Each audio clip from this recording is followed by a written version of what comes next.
qui se fasse voler, c'est complètement déplorable parce qu'il y a un arrêt cardio-respiratoire qui arrive et le défibrillateur n'est pas là, ben les voleurs ben, ont une mort sur la conscience, malheureusement. C'est aussi direct que ça comme effet. Là.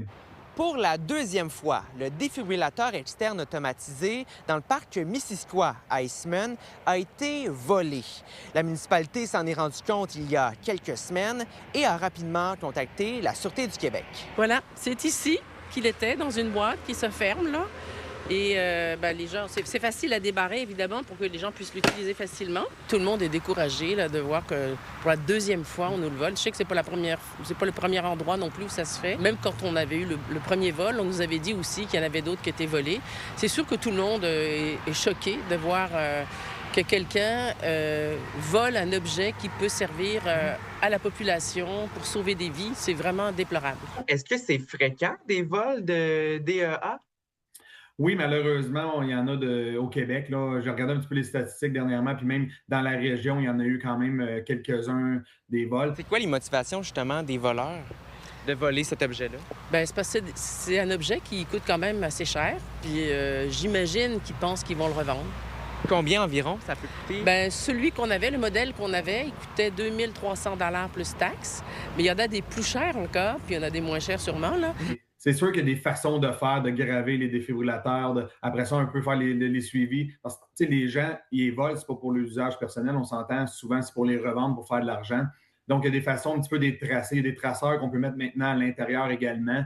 Mais tu sais, ça reste que c'est ça. C'est déplorable que la population soit rendue là. La première fois, c'était l'année passée et la police, la Sûreté du Québec, avait retrouvé le défibrillateur en faisant enquête et nous l'avait remis.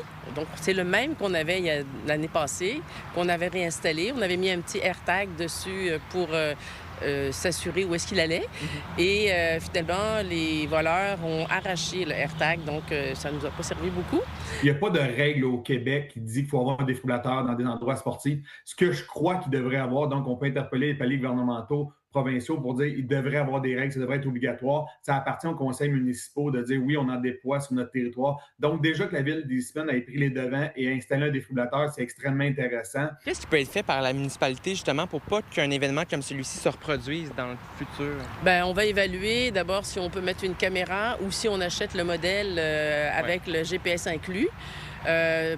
De le déplacer, on trouve ça vraiment dommage parce qu'il y a quand même pas mal de monde qui vient ici. On va en discuter au conseil municipal, mais on est vraiment très déçus. Puis je pense que la population au complet... Là... La Sûreté du Québec enquête présentement sur le vol de ce défibrillateur. À Eastman, Marc-Antoine Mailloux pour Nouveau Info.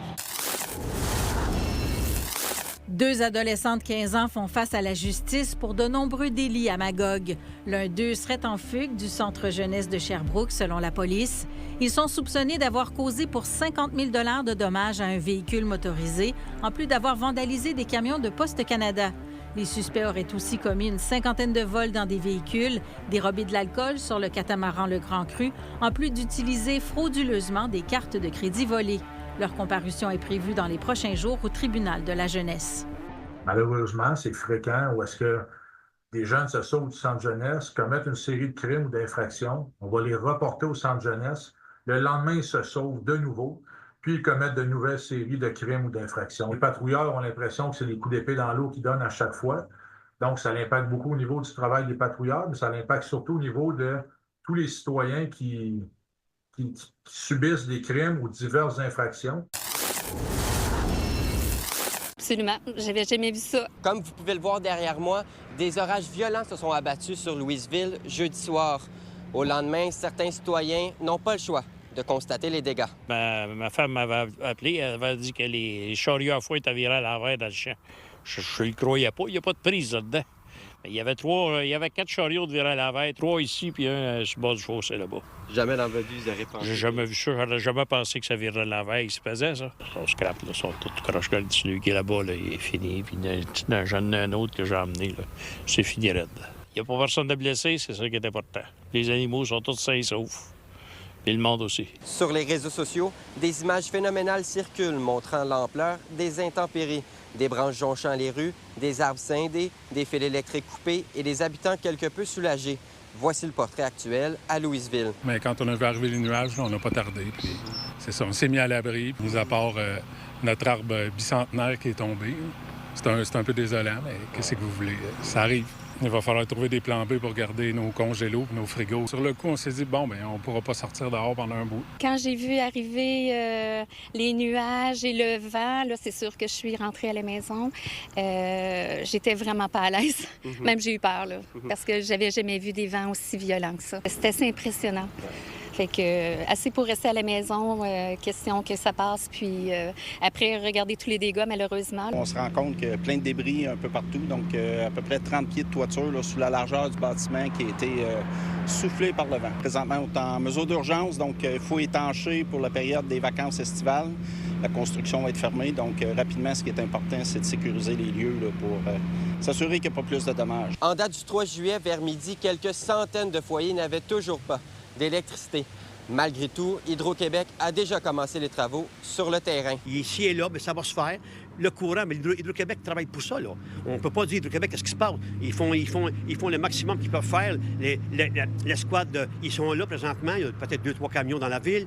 Ils font leur possible. Donc, il faut être patient. Bien sûr qu'on ne donne pas d'argent. On n'a pas d'argent. Bon, mais de l'aide, comme vous dites. Les pompiers sont là, la sûreté. On est ici. Les gens sont dans le besoin, mais on est là. Mais on ne peut pas offrir plus, là. On ne peut pas bâtir une maison puis la payer. Pas du tout. Mais on est là en support. En support technique et moral et mental, on est là. Les quelques personnes rencontrées aujourd'hui ont encore en tête les conséquences de l'ouragan Déby. Mais cette fois-ci, plus de peur que de mal. En Mauricie, Nicolas Bergeron pour Nouveau Info.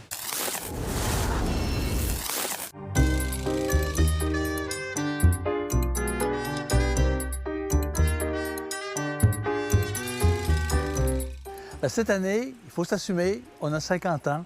Alors voilà, c'est un temps de célébration.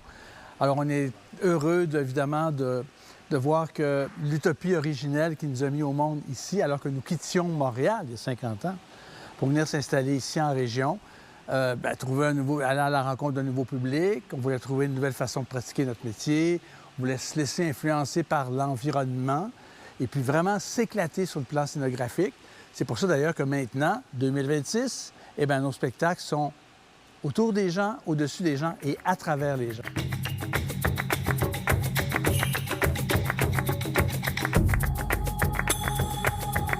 Alors, ça demande des équipements techniques assez sophistiqués parce que le son est qualité IMAX spatialisée, beaucoup de multimédia, musique originale, bien sûr. Alors, évidemment, on a beaucoup, et toutes ces marionnettes géantes qui vont raconter une histoire incroyable, la folle épopée de M. Paul en 1h20.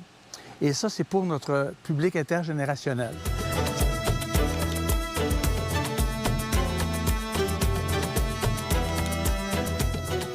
Ce qui est passionnant pour nous et pour le public, c'est de voir que de manière immersive, comment est-ce qu'on vit ça? Parce que les marionnettes vont se déplacer autour de nous, au-dessus du muret, qu'on appelle un castelet. Les marionnettes vont se promener sur des rails au plafond. Il y a des marionnettes qui vont sortir du plancher dans le milieu du public. Et souvent, beaucoup de personnages vont circuler à travers les gens. Donc, le public est vraiment dans l'histoire.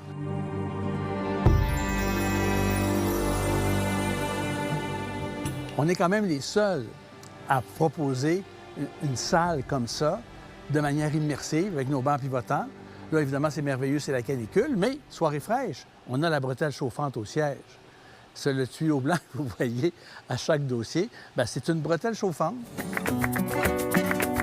Alors voilà, la saison commence là, et bien sûr, et à ce moment-là, on va accueillir les gens qui vont souvent arriver plus tôt pour profiter du terrain, du site, la rivière, pique-nique ou restaurant dans le Vieux-Moulin. Les gens peuvent manger et profiter d'un repas sur la terrasse. Il y a notre centre d'interprétation aussi où des marionnettes à la retraite sont là et les gens peuvent voir des marionnettes d'anciennes productions.